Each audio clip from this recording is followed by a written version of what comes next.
За өнөөдөр хичээл лифтний бодлого бодноо. За тэгэхээр яадаг вэ гэхээр лифтэнд суухад бид нар эхлээд дээшээ хөдлөх.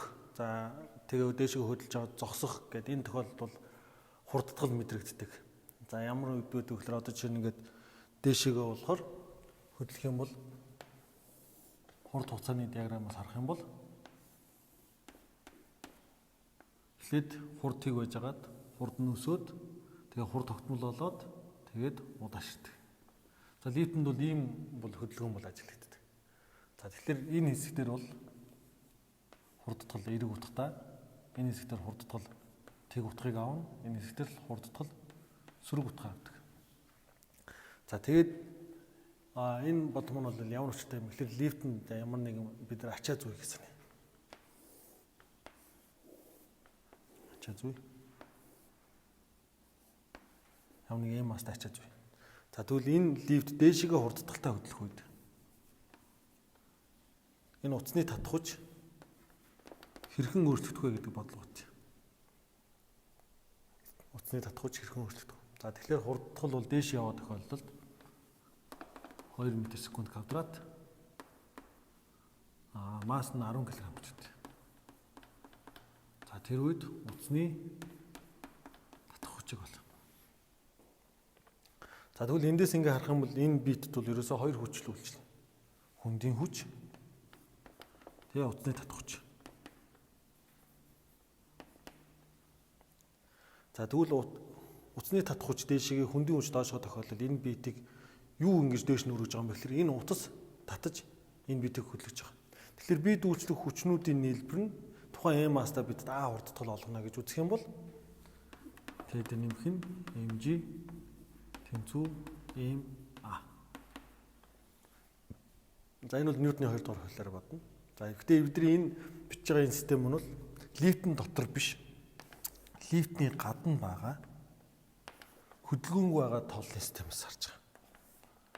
Нэгсний инерциал тооллын систем бидний тэгшлэлийг бичиж байна гэсэн үг.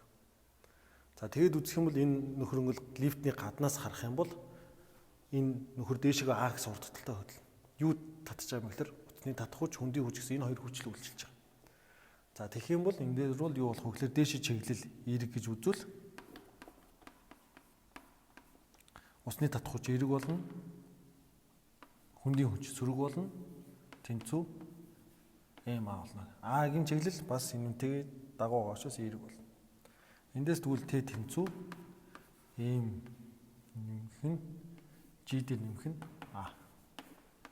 Ийм болчихно гэсэн. Энэ нөгөө тийшээ гараад м эзлэх юм болж салдас.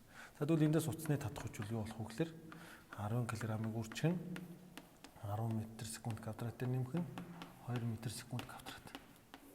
За ингээ үржих юм бол Т тэнцүү 120 ньютон. За лифт дээшээ хөдлөх тохиолдолд бол 120 ньютон байна гэсэн үг.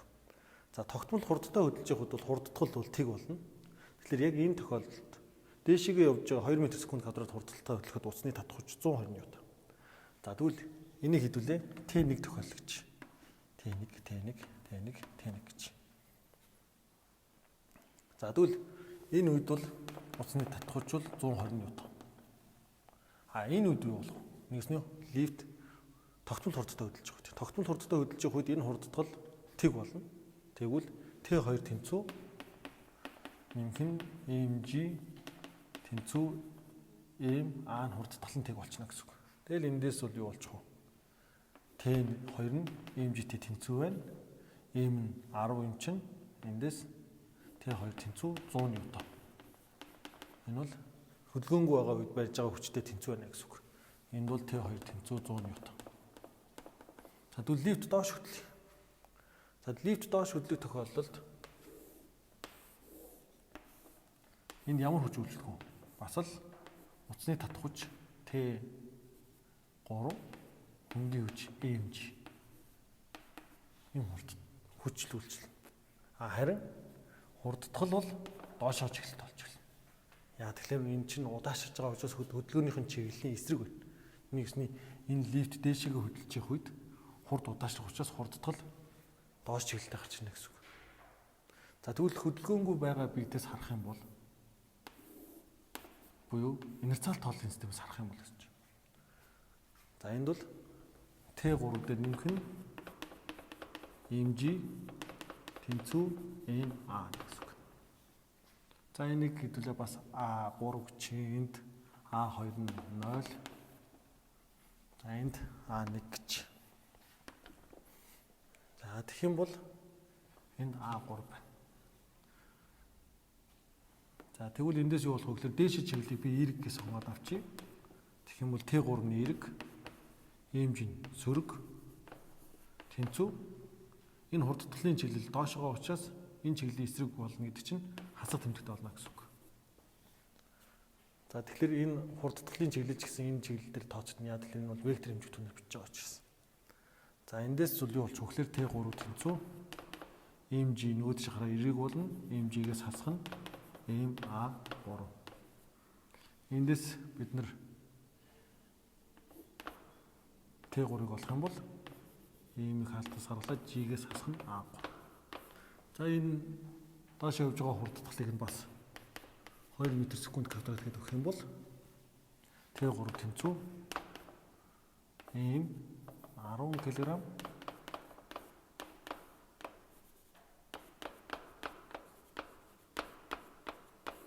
За эндээс Т3 тэнцүү 80 ньютон болно гэсэн үг. За энэ дээр Т3 тэнцүү 80 ньютон. За тэгэхээр энд бол лифт ингээд дээшээгээ явж хагаад зогсох үед бол юу болох вэ гэхээр бид ингээд ууттай юм ингээд барьцсан явж явах юм бол тэр уут маань бол бидэрчүүл хөнгөрч мэдэрнэ гэсэн үг. Лифт дээшээгээ хөдлөх үед бол уут бол нэгсний энд бол 50-ны хадгалахыг хичээж байна гэсэн үг. Тэгэхэд бид нар ингээд гараараа татж байгаа учраас энд бол утасны татах хүч бол их байх хэвээр хөндийн хүчнээс. Тэгэхээр энд бол ерөөсөө бит бол 50-ны хадгалах гэж хичээж байгаа. Тийм учраас энэ утасны татах хүч ихсэж байгаа. За энэ нь болохоор дээшээгээ хөдлөх инерцтэй байгаа. Тэр инерцийг нь сулруулж байна гэсэн үг. Тэгэхээр энэ утасны татах хүч бол ерөнхийдөө бол багасах нь бол ойлгомжтой. За тогтмол хурдтай хөдөлж явах үед бол юу болох вэ гэхээр Ньютоны яг 50 байгаа тохиол байж болно гэж үзээд энэ бол 100 ньютон гарч байна гэсэн үг.